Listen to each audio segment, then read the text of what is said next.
Una decadencia total. Eso es lo que estamos viendo en la situación económica actual de Chile, porque se acaba de anunciar, luego de las últimas revelaciones del Banco Central y confirmado tanto por economistas de la izquierda como de la derecha, que Chile ya está entrando en una recesión económica. Vamos a ver lo que significa eso y las lamentables consecuencias que se vienen para la población común y corriente de este país. Y lo peor de todo es que esto significa que la situación tan solo va a empeorar y se advierte que se va a poner mucho peor, especialmente en el año 2023, donde se espera que la recesión pegue más fuerte.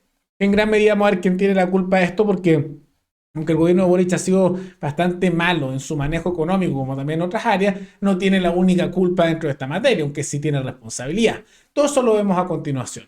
Pero antes, quisiera agradecer a los suscriptores Bárbara Voz 2010 y JF Segú, que se convirtieron en los suscriptores más recientes en decidir hacer un aporte voluntario único al canal a través de Flow. Así que muchas gracias, se los agradezco mucho. Gracias a aportes como el suyo y el de otros suscriptores, que este proyecto sigue adelante y se mantiene independiente. Así que si alguno de ustedes quiere hacer un aporte voluntario único por Flow o por criptomonedas, o un aporte mensual por Patreon o por la comunidad de YouTube, pueden decidir hacerlo mirando el comentario que se encuentra fijado abajo, y también pueden apoyar este programa comentando, dando like y compartiendo este video en sus redes sociales.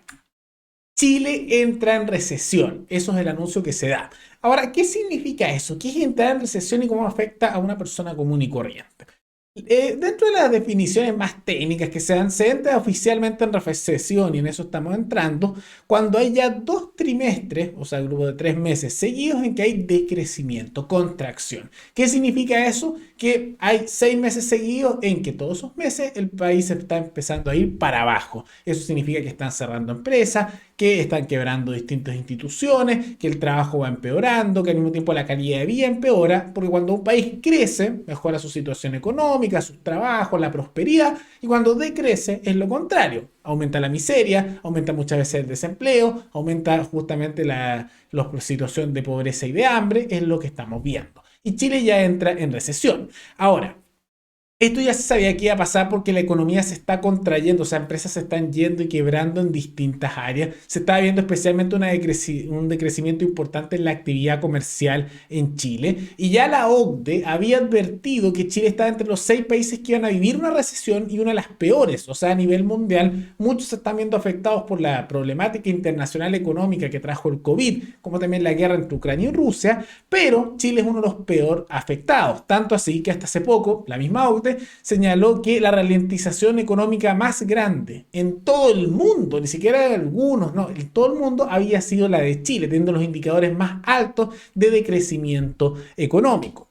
Y algunos les van a gustar culpar la situación internacional como si no fuera nada a nivel local, especialmente los que están actualmente en el gobierno. Pero en realidad no es así. Chile sí se está viendo golpeado, al igual que todo el mundo, por todos los problemas internacionales que se dan por la guerra en Ucrania, que se dan por las restricciones del COVID. Pero una de las materias que no se habla lo suficiente es que esto viene de antes. La decadencia chilena se siente hace ya varias décadas, ya se está notando de hace varios años que Chile iba a la baja. En gran medida porque empezó a haber cada vez más corporativismo, más intervención del mundo político en la vida de las personas, más impuestos, más regulaciones, y en realidad el Estado empezó a intervenir cada vez más, que ya intervenía antes, pero cada vez más en la vida de las personas y en la economía. Por eso se notaba incluso en los gobiernos de Bachelet o incluso los de Piñera, que comparado a los años anteriores se notaba una leve decadencia. Pero la cosa seguía bajo, podríamos decir, el nivel del mar, de mejor manera que lo que estaba. Pero lo que fue realmente la gota que rebalsó el vaso y generó una situación de decadencia rápida, porque antes era una decadencia lenta, fue el estallido que se dio el 18 de octubre del año 2019. Eso marcó un antes y un después. Y ahí quebraron numerosas empresas, se perdió la buena imagen que había de Chile y por lo tanto muchos no quisieron invertir. Después de eso, se juntó con las restricciones que fueron sumamente duras por el COVID-19 cuando se dio esa enfermedad, y que el gobierno chileno puso muchas restricciones. Sin olvidar, y mucha vacunación también con gastos millonarios. Sin olvidar también que países que no hicieron ninguna de las dos cosas, como el caso de Suecia, tuvieron proporcionalmente menos muertes y menos casos que los de Chile, ¿no? Curioso, ¿no? Entonces al final los países que aplicaron y no aplicaron medidas tuvieron resultados porcentualmente similares. no sirvió demasiado, excepto para empoderar el poder del mundo político.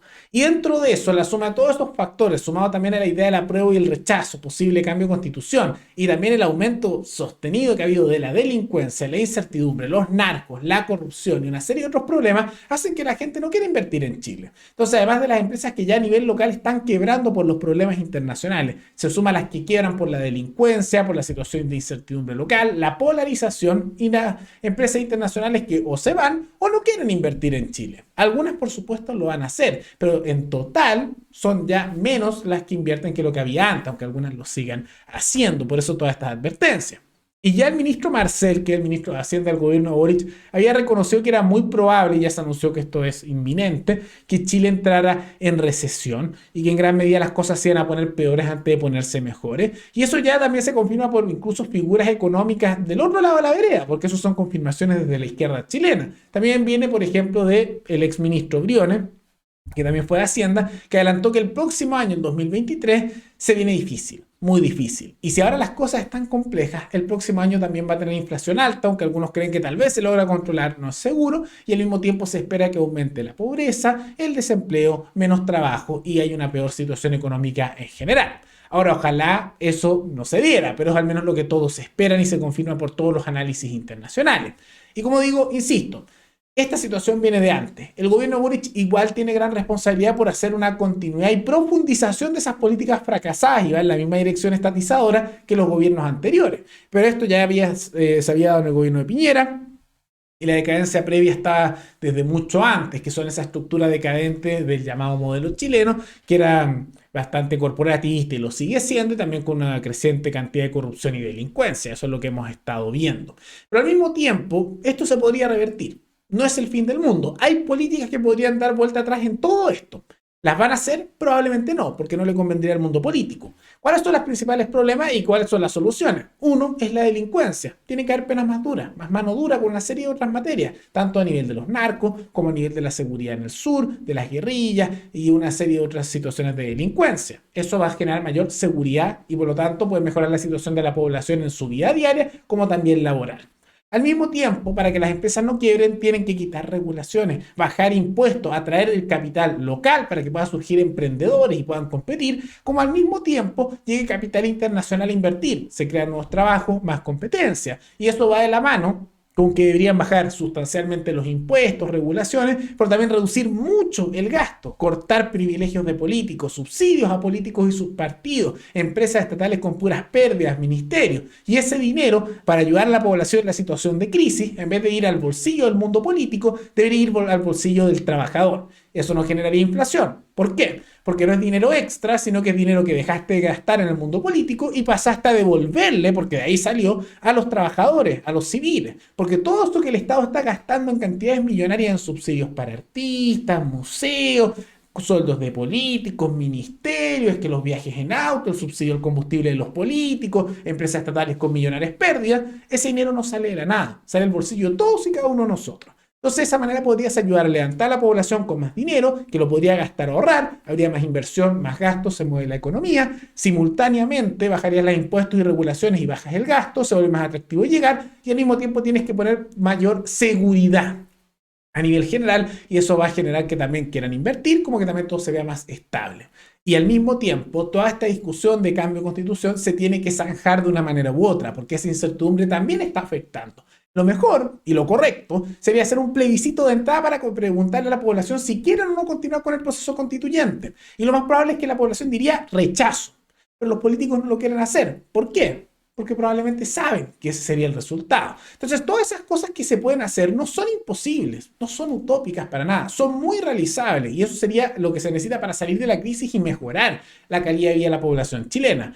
Pero aunque eso sea muy realizable y sean soluciones que se podrían hacer, no las van a hacer, no porque sean utópicas, sino porque los políticos no lo quieren hacer porque no les conviene. Todo eso les quitaría poder y empoderaría al trabajador, al ciudadano, a la ciudadanía. Y a ellos no. Y como no quieren perder poder, van a hacer exactamente lo contrario. Y por lo tanto, la crisis se va a profundizar.